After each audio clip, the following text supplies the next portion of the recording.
ओम शांति। आप सभी भाई बहनों का बहुत बहुत स्वागत है। पिछले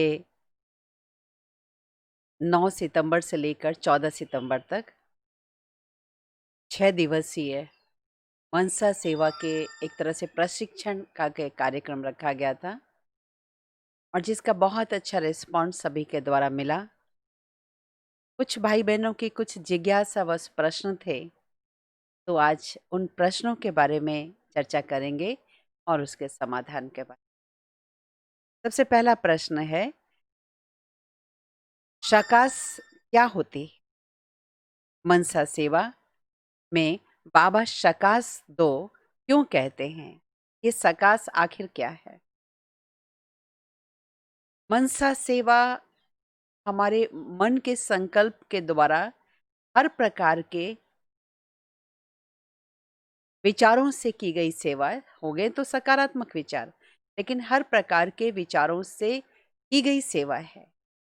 लेकिन सकास स्पेसिफिक, जैसे किस प्रकार की आत्माओं की हम सेवा कर रहे हैं, उनको क्या चाहिए? शांति चाहिए, शांति दो। प्रेम चाहिए, प्रेम बाबा से लेकर के दो। जो कुछ भी चाहिए, बाबा भंडार है, बाबा से लेते चले, उसको देते चले। शक्ति चाहिए, शक्ति दो। पवित्रता चाहिए, पवित्रता दो। उमंग उत्साह चाहिए, वो दो। बाबा से लेकर देते चलो। निर्भयता चाहिए, निर्भयता देते चलो। तो जिस चीज में आत्मा कमजोर है, वो गुण और शक्ति बाबा से लेकर उसको देना, यह सकाश है, क्योंकि उसको हेल्प मिलेगा इससे। जैसे कोई आत्मा है जो बहुत अधिक नेगेटिव अपने लिए सोचती है, मैं आगे नहीं बढ़ पाऊंगी कभी, उसे बाबा कहते उमंग उत्साह के शकास दो, उनके अंदर शक्ति भरो, ये शकास है। तो जैसे एक पैर से लाचार व्यक्ति को आप सपोर्ट देते हैं, इसी तरह से आत्मा के आवश्यकता को देखते हुए बाबा से वो किरणें लेकर के उन गुणों की और शक्तियों की उन आत्माओं को देना स्पेसिफिक, वो है शकास। दूसरा प्रश्न है, बाबा हर मुरली में कहते हैं अपने को आत्मा समझकर मुझे याद करो। मनसा सेवा का बाबा की याद से क्या कनेक्शन है? किसी को शकास देने के लिए क्या बाबा को पहले याद करना जरूरी है? हम केवल अपनी शुभ भावना से शकास नहीं दे सकते। मनसा सेवा एक सबसे ऊंची कैटेगरी की सेवा है और दुनिया में इतनी निर्बल आत्माएं हैं जिनको बाबा से शक्ति लेकर, गुण लेकर हम दें, तब उनकी स्थिति भी उतनी ऊंची बनेगी। शुभकामनाएं बहुत लोग देते हैं, लेकिन हमारी शुभकामना देने की जो वृत्ति है, वो किसी भी न हद के भावनाओं पर आधारित हो, न स्वार्थ की भावना पर आधारित हो, बल्कि बेहद की हो। तो बेहद की भावना, निस्वार्थ की भावना, बिना शर्त पर आधारित की गई सेवा तभी हो सकती है जब हम बाबा को पहले याद करें। डायरेक्ट शुभकामना बहुत लोग देते हैं, लेकिन वो शुभकामना कुछ हद तक उसको हेल्प करेगी, लेकिन बेहद तक नहीं। किसी आत्माओं को रिजुनेट करना, उन्हें सशक्त बनाना, ये बहुत बड़ी सेवा है जो बाबा से लेके ही हम दे सकते। और बाबा सभी आत्माओं का पिता है, उनसे लेकर देंगे तो जो आत्माएं कैच करेगी उस सेवा को, वो बाबा से जुड़ेंगी। हम सभी का उद्देश्य क्या है? बाबा से सभी के बुद्धि का जोड़ हो, क्योंकि हम और आप तो अस्थाई नहीं है इस संसार में। हमसे कोई जुड़ेंगे कब? जब हम केवल बाबा से लिए बिगर अपने दिल के उद्गार, दिल की शुभ भावना किसी को देते। परंतु बाबा कहते इस हद की वृत्ति में नहीं फंसो, सबको शिव बाबा से संबंध जुड़ा देना, ये बहुत बड़ा पुण्य का काम है। और अपने से जुड़ा लेना संबंध, ये आज के समय में बहुत बड़ा पाप है। किसी का किसी से भी अटैचमेंट ना हो, अस्थाई रिश्ता बाबा से हो। इसलिए ये जरूरी है कि पहले हम बाबा से लें, पहले अपने आप को देह भान से परे ले जाएं, बाबा के पास ले जाएं, और बाबा से जब प्राप्त होने लगे शक्ति और गुण, तब हम दूसरे को। इसलिए जरूरी है। और जो पहला प्रश्न पूछा है कि बाबा हर मुरली में कहते हैं कि अपने को आत्मा समझकर मुझे याद करो, तो ये हम अपने बेनिफिट के लिए कर रहे हैं कि बाबा को याद किया ताकि विकर्म विनाश हो। लेकिन जब हमको सेवा पर उतरना है तो फिर ये जरूरी है कि बाबा को याद करके उनको शकास दें अपने से। आशा है आप कुछ परसेंट संतुष्ट अवश्य हुए होंगे। तीसरा प्रश्न है, मनसा वाचा कर्मणा तीनों ही सेवाएं एक साथ कैसे करें? तीनों सेवाओं का इंडिविजुअल जमा का खाता क्या है और एक साथ करने से क्या लाभ हो? एक तो बाबा कहते अभी समय नहीं है कि मनसा सेवा अलग से करो, वाचा अलग से करो, कर्मणा से करो। कर्मणा से भी सभी की सेवा नहीं कर सकते, वाचा से भी लगातार नहीं कर सकते, अखंड सेवा नहीं कर सकते, और कर्मणा से भी नहीं कर सकते। हाँ, मनसा से कर सकते हैं, परंतु जब कोई आत्माएं सामने हो और उनको हमें वाणी से भी कुछ बताना है और व्यवहार से भी उन्हें कुछ दिखाना है, हमारे व्यवहार से भी उसको बाबा के गुण दिखाई पड़े। सामने जो आत्माएं आती है उनको ये सब बातें चाहिए, तो उसके लिए बाबा कहते उसमें पहले मनसा को इन्वॉल्व करो। जिन आत्माओं की सेवा कर रहे हैं, जो आत्माएं आपके संपर्क में आने वाली है, सपोज शाम तक कोई आपके पास कोई आने वाले हैं, 2-3 दिन में आपके पास कोई आने वाले हैं, चाहे मित्र संबंधी है, चाहे संपर्क वाले हैं, आपको जब मालूम पड़ गया तो आप पहले से उनको वाइब्रेशन देते। एक तो मालूम पड़ गया तो उनको वाइब्रेशन देते चलो शुभकामनाओं का, जो आप उनमें परिवर्तन चाहते हैं, जो उनको लाभ दिलाना चाहते हैं बाबा से, चाहे ज्ञान सुना करके, चाहे जो भी प्राप्ति कराना चाहते हैं, उसके उनको वाइब्रेशन दे। दूसरा, आप जहाँ रहते हैं वहाँ भी एक प्योर वाइब्रेशन हमेशा बनाने की कोशिश करें, क्योंकि कोई तो इन्फॉर्मेशन दे के आएगा, कोई अचानक भी आएगा। अमृत वेले भी ऐसी आत्माओं का आह्वान करते समय शकास दें, और शाम को भी। फिर जब वो आत्माएं सामने होती है, आप हमेशा ये एक नियम बना लें, कोई कितनी भी जल्दी में हो, आप कितनी भी जल्दी में हो, ज्ञान भले उसे थोड़ा कम सुनाए, लेकिन कुछ मिनट या कुछ सेकंड बाबा की याद में जरूर बैठे, बाबा का आह्वान करें अपने इस साकार तन में।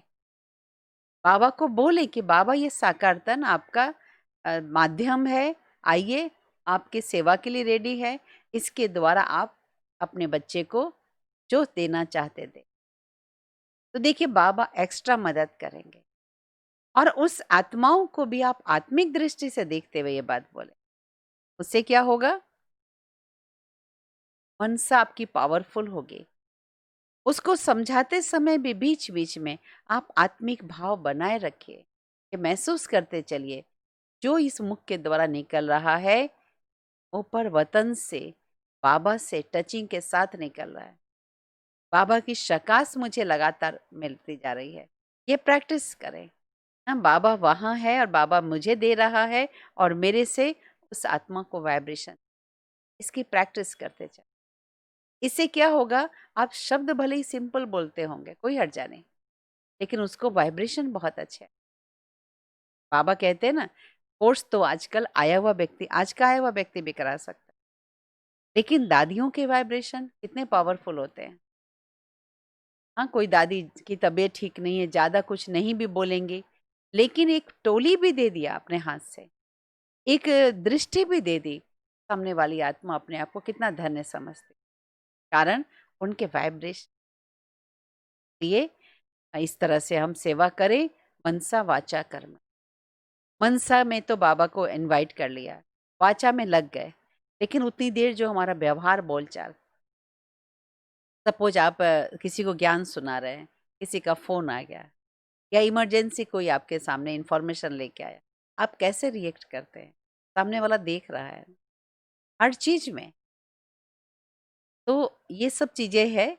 आपने हेल्प के लिए किसी को अचानक कॉल बेल बजाई, कोई आया बीच में, तो आपने जो उसको कहा, उसने शायद ठीक से समझा या नहीं समझा, कोई और चीज़ लाकर उसने दी, आपका रिएक्शन क्या है? यानी जितनी देर कोई आत्मा आपसे ज्ञान सुनती है, उतनी देर आपके एक-एक व्यवहार को भी वो देखती। सपोज़ उस आत्मा ने जो आपसे ज्ञान सुन रही है, उसने कुछ अपनी समस्या सुनाई, बहुत दुःख दर्द में वो आत्मा है और आपके भी पास उस तरह की समस्या है। आप भी पुरुषार्थी हैं, हो सकता है उस बात से आप भी अपसेट हों, परंतु आपके चेहरे का भाव समय क्या है? वो देखेंगे। आपसे वो सुनना चाहेंगे कि आपकी स्थिति ऐसी परिस्थिति में बेहतर है, श्रेष्ठ है। तो ये तीनों प्रकार की सेवा एक साथ करने से उस आत्मा को न सिर्फ ज्ञान मिलेगा, बल्कि शांति भी मिलेगी, खुशी भी मिलेगी और आगे बढ़ने के लिए बल भी मिलेगा। इसलिए बाबा कहते तीनों प्रकार की सेवा करो, क्योंकि आज के समय में समय नहीं है अलग-अलग सेवा करने। तीसरा प्रश्न है, अ, चौथा प्रश्न है, आपने कहा था कि हमारी संकल्प से वृत्ति बनती। बिल्कुल ठीक है। वृत्ति से वाइब्रेशन बनते, वाइब्रेशन से वायुमंडल बनता है। बाबा कहते वातावरण से, वातावरण का असर हम पर नहीं होना चाहिए। हमारा असर वातावरण पर हो, वायुमंडल पर हो, लेकिन अगर बहुत प्रयास करने के बाद भी किसी स्थान या कुछ आत्माओं का संग, संपर्क हम पर असर कर रहा है, तो हमको क्या करना चाहिए?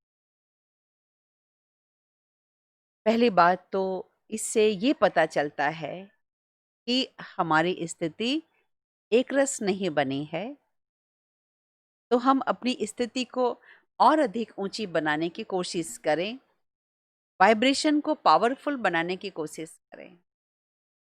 हो सकता है कि आप समझते हो कि मेरी स्थिति अच्छी बनी है, लेकिन अपने अनुकूल वातावरण में अच्छी बनी। लेकिन किसी विशेष वातावरण में या किसी विशेष आत्मा के संपर्क में आने पर अगर स्थिति ठीक नहीं बनी है, बन रही है, इसका मतलब है कि कुछ न कुछ आपके मन के कोने में स्पेसिफिक कुछ स्थान या व्यक्ति के लिए कुछ नेगेटिव थॉट है, जो कई बार अपने आप को समझाने पर भी वो नेगेटिव थॉट नहीं निकलते। इसके दो कारण है। एक तो है एब्सेंस ऑफ पॉजिटिव थॉट। श्रेष्ठ संकल्पों का स्टॉक जमा करें, श्रेष्ठ संकल्पों में रमण करने की प्रैक्टिस करें। इसलिए सवेरे सवेरे जो हम सभी अमृत वेला योग करते हैं या मुरली सुनते हैं, हमें श्रेष्ठ संकल्पों का खजाना मिलता है और उसमें कुछ हम जरूर अपने लिए होमवर्क लें, जिसे दिन भर याद रखना। और खास करके आज की मुरली में बाबा ने मेरे लिए क्या कहा, उस पर जरूर पॉइंट निकाल करके उसका चिंतन करें। दूसरी बात कि इस प्रकार के नेगेटिव चिंतन चल रहे हैं उस स्थान और उस व्यक्ति के कारण, उसको चेक करें। जैसे बाबा ने कई बार कहा है, किसी से किसी में कोई कमी है क्षमा करो, घृणा नहीं करो, प्रेम करो, वो भी अपने हैं। लेकिन कई बार वो चीज़ स्वीकार नहीं होती है, कारण अपने अंदर का ईगो। कुछ न कुछ अपने अंदर सूक्ष्म में भी ईगो है, जो लगता है कि उसे क्यों क्षमा करूं, उसकी विशेषताएं क्यों देखूं। और जितनी देर उसकी कमियों का बार बार चिंतन करते हैं, उसकी विशेषताओं को देखने का हमारा नेत्र उतनी देर बंद हो जाए। नुकसान किसको? दूसरे को नहीं है। कितना भी एक बर्तन में हम अच्छा पानी भरें, लेकिन एक छोटा सा छेद, हाँ, बर्तन का मुंह बड़ा है, पानी बहुत मोटे धार से भर सकते हैं, लेकिन एक छोटा सा छेद लीक कर रहा है ना, स्टोर तो नहीं हो सकता है। तो हमारा उस आत्माओं से हिसाब किताब, हम अगर उसको नकारात्मक वाइब्रेशन देंगे तो हिसाब किताब और बनेगा, उसके अंदर भी हमारे प्रति नकारात्मक सोचने की एटीट्यूड बनी रहेगी। ये खास करके उस पर मेहनत करें। नहीं तो कहते ना, भाई पूरे शरीर में ट्रीटमेंट की, लेकिन शरीर में एक जगह पर जो प्रॉब्लम थी, जैसे किसी के कान में प्रॉब्लम, किसी के दांत में प्रॉब्लम, उसको ठीक ही नहीं किया, तो स्वस्थ कैसे रहेंगे? तो ये जो संगठन और जिन आत्माओं से हम संपर्क में आते हैं, वो सभी दर्पण है जो हमें दिखाता है। दर्पण क्या करता है? दर्पण के सामने कोई रेडी होकर के पहुंचता है तो दिखाता है कि देखो, और सब तो ठीक है, लेकिन इस जगह से थोड़ा और कंघी कर लो, इस जगह से थोड़ा और अपने कपड़े को ठीक कर लो, इस जगह सलवट आयरन ठीक नहीं। तो हमें ये संगठन दिखाता है, स्पेसिफिक कोई तरह की आत्माओं के पास जाते दिखाता है कि इस अवगुण वाली आत्मा के प्रभाव से बचने के लिए आपने इस गुण और शक्ति का जीवन में धारणा का कार्य कम किया है, और करो। इसलिए बाबा बार बार कहते हैं, अपनी कमियों को जांच करते रहो। मेरी अपनी कमियां ही स्पेशली कोई आत्मा या वातावरण में के प्रभाव में आकर मुझे आगे बढ़ने से रोकती है, सशक्त बनने से रोक। इस पर बहुत मेहनत करके काम करना पड़ेगा। मान लीजिए आज हम उस आत्मा से किनारा भी कर लें, लेकिन अपने अंदर की कमी तो रह गई ना, तो फ्यूचर में उस तरह के संस्कार वाली आत्माएं नहीं आएंगी, ऐसा नहीं है। हम अलबेले हो जाएंगे कि मैंने तो उस तरह के संस्कार वालों से पीछा छुड़ा लिया, लेकिन अचानक भी उस तरह की आत्माएं आएंगी, क्योंकि हिसाब किताब चुकता करना है केवल एक जन्म। तो इस पर हमें ज्यादा काम करना होगा, जिस स्थिति में ज्यादा हमें परेशानी होती। पांचवा प्रश्न है,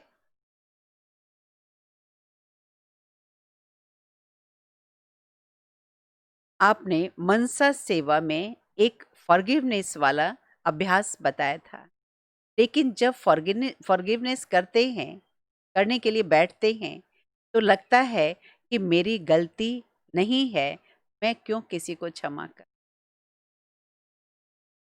गलती कैसे नहीं है? गलती किसी ने की, वो ठीक है। किसी ने करने की गलती की।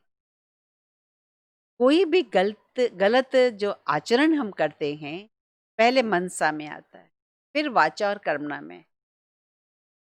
किसी ने कर्मणा में गलती की, लेकिन हमने क्या किया? हमें तकलीफ क्यों हो रही है? उस बात को याद करके हमको खालीपन क्यों लग रहा है?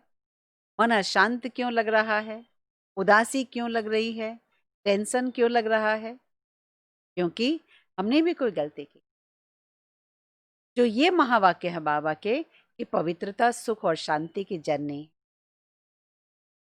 कहीं न कहीं हमारे संकल्पों के खजाने में कोई अपवित्रता वाली बात आई है, और वो ये है कि उसने जो किया वो किया, लेकिन उसके अवगुण को मैंने अपने मन में क्यों रखा है, ये कह के गलती उसकी है, मेरी नहीं।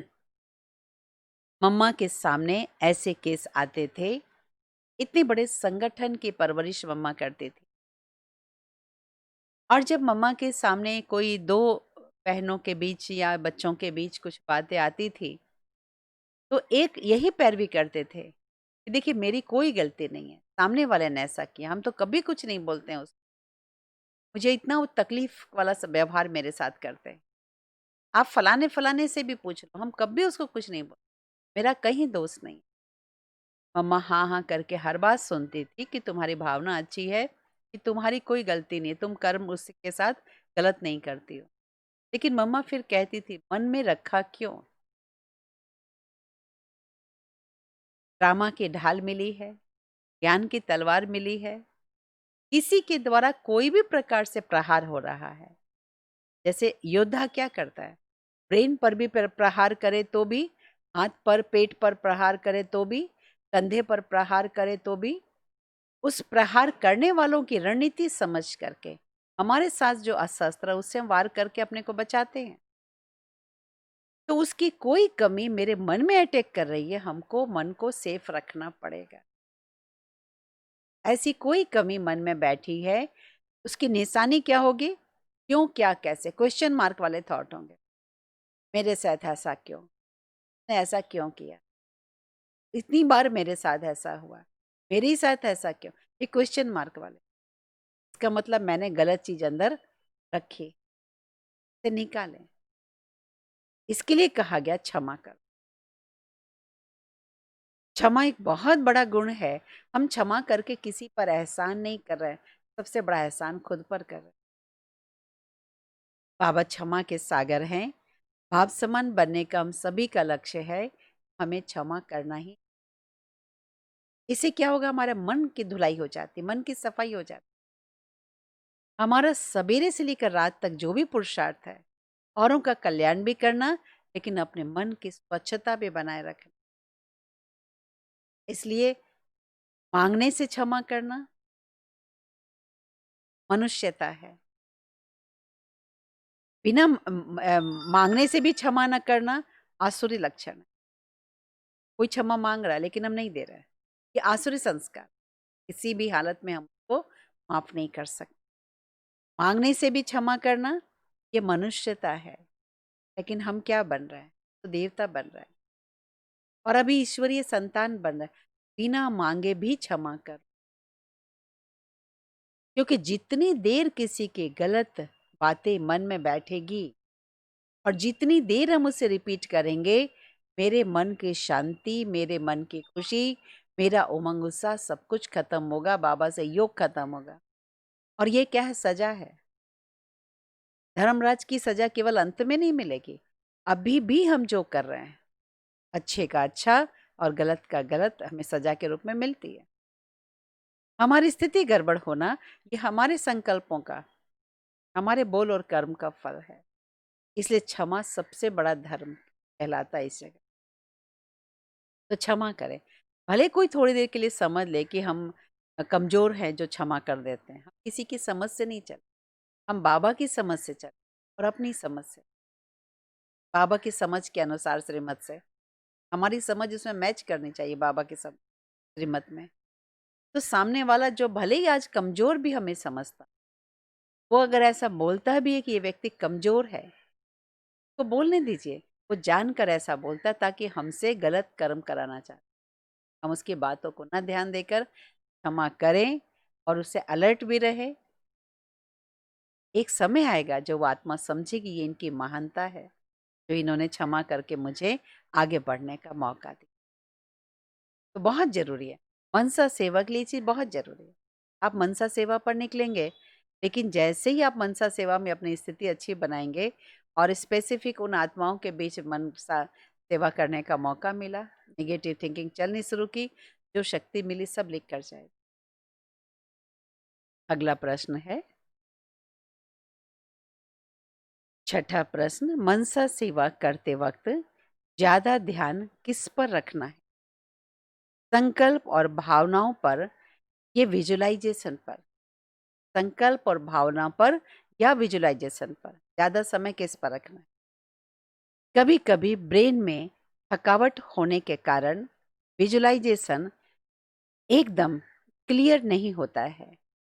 उस टाइम मन में जोर लगाकर विजुलाइज करना चाहिए या केवल संकल्प को रिपीट करना चाहिए? टू मच विजुलाइजेशन में नहीं जाए। दोनों सेवा साथ साथ हो, विजुलाइजेशन प्लस संकल्प। जैसे कई बार जो हमने भी कमेंट्री कराई और पहले से भी बहुत सारी कमेंट्री आपको मिलेंगी। जैसे मैं आत्मा ऊपर जा रही हूँ फरिश्ते के रूप में, तो अपने आप के लिए विजुलाइज भी कर रहे हैं कि भाई मैं यहाँ से इस स्थान से ऊपर उड़ती जा रही हूँ। पेड़ पौधे, गगनचुंबी इमारतें सब छूटती जा रही है, लेकिन अपने लिए भी हम सोचते जा रहे हैं, मैं फरिश्ता कितना भाग्यशाली हूँ, मेरी कितनी विशेषताएं हैं। तो दोनों पर ध्यान दें। और विजुअलाइजेशन में थकावट होने लग जाती है। आप टू मच विजुअलाइजेशन में जाते हो, इसलिए थकावट होती है। हल्का हल्का विजुअलाइजेशन, जैसे आपने एक दृश्य इमर्ज कर लिया, विजुअलाइज कर लिया, अब आप वहां पहुंचकर संकल्प का ज्यादा कार्य होना चाहिए। जो शुभ संकल्प हमें पहुंचाने हैं वो कार्य होना चाहिए। मैक्सिमम विजुअलाइजेशन कम, और या दोनों साथ साथ हो, लेकिन कम नहीं हो, संकल्प कम नहीं हो।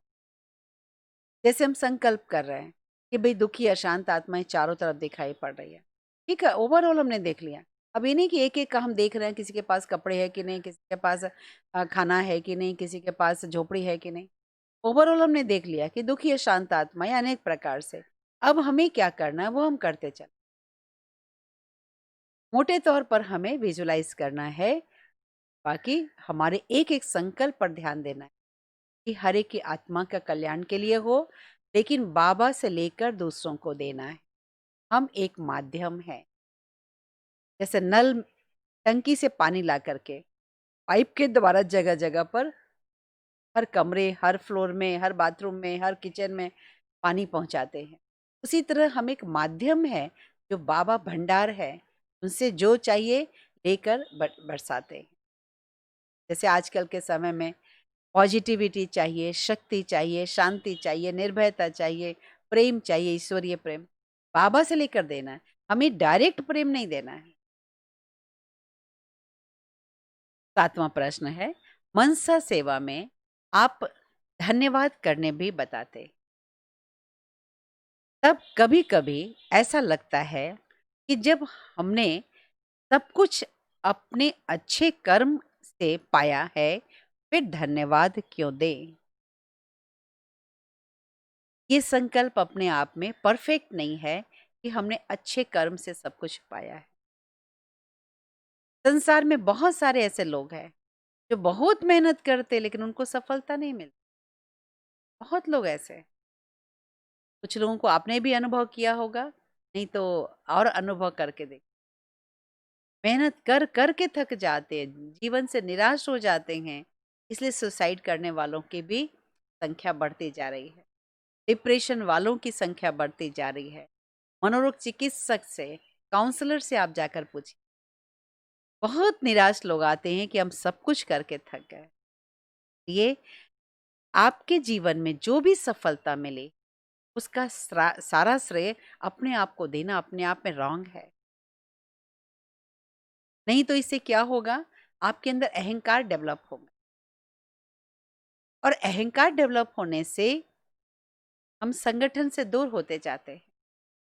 हमें लगता है कि बस हम अपने बल पर सब कुछ कर सकते, संगठन से हम दूर होते जाते हैं, और फिर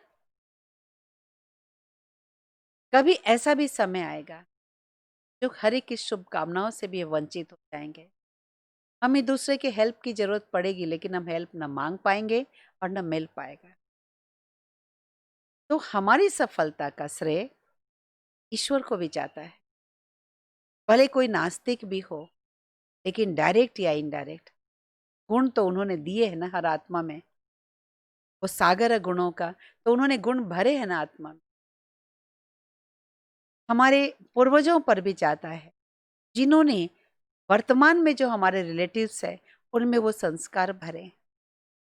हमारे वर्तमान के जो रिलेटिव्स है उनको भी श्रेय जाता है कि हमें उन्होंने बहुत कुछ सिखाया है। किसी के परिवार वालों ने कुछ सिखाया, किसी ने कुछ सिखाया, किसी ने साधन संपन्नता दी, किसी ने धन संपदा दी, किसी ने पढ़ाया, किसी ने अच्छी परवरिश की, शारीरिक स्वास्थ्य दिया, लेकिन कुछ न कुछ उनकी भी देन है। कुछ न कुछ हमारे मित्र संबंधियों ने भी सिखाया, कुछ गुरुजनों ने भी सिखाया, शिक्षकों ने भी सिखाया, प्रोफेसर्स ने सिखाया, पड़ोसी ने सिखाया। अब आप कहेंगे सिखाया तो बहुत कम लोगों ने, लेकिन बहुत लोगों ने मेरी इंसल्ट भी की, मुझे नुकसान भी पहुंचाया। उन्होंने भी बहुत कुछ सिखाया। सिखाने का उनका तरीका है।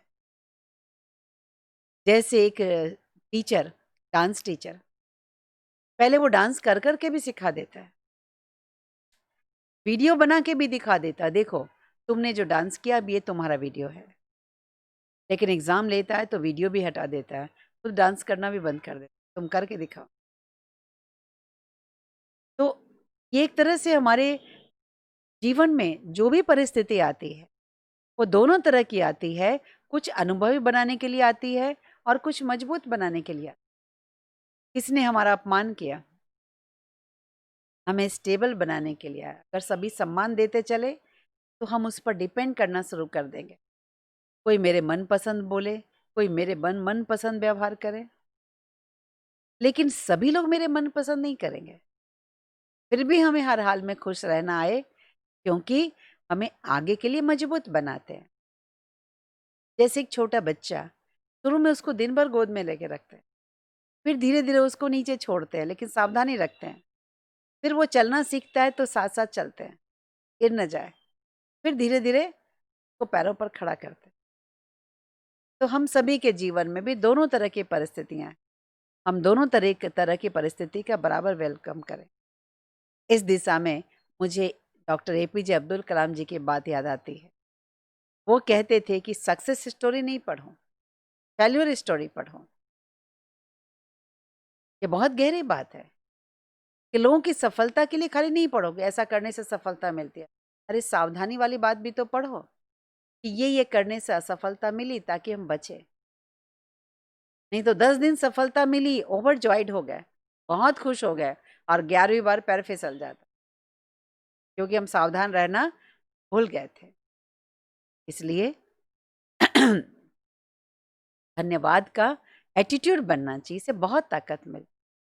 एक तो जानबूझकर कोई हमारे रास्ते में अगर विघ्न डाल रहा है, उसका एटीट्यूड खत्म हो जाएगा कि हम तो इसको डिस्टर्ब करने के ख्याल से कर रहे हैं, लेकिन ये तो डिस्टर्ब हो ही नहीं रहा है।